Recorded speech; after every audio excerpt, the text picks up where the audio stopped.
phénomène puisqu'elle constitue sur une superficie de 99 000 hectares un bassin naturel où se déverse une multitude de oued.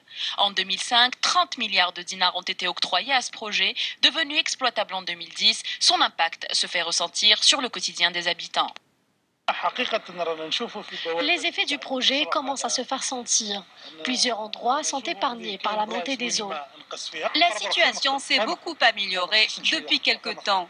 Ces derniers jours, tout est sec. C'est une véritable bénédiction.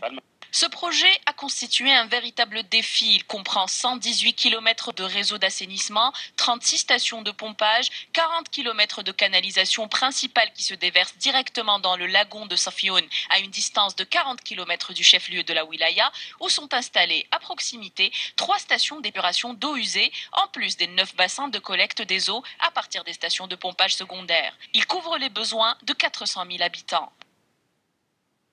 Nous avions avant de grands problèmes concernant la ville de Ouergla, puisqu'elle subissait régulièrement des débordements d'eau usée. Mais maintenant que la structure même du réseau a été refaite, tout va pour le mieux.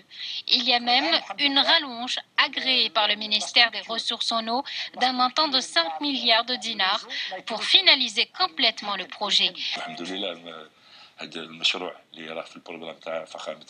Ce projet qui fait partie du programme du président de la République a fait sortir cette wilaya d'une situation de crise. La station d'épuration est le plus beau cadeau dont est bénéficiée la wilaya de Ouergla et un véritable gain pour la région.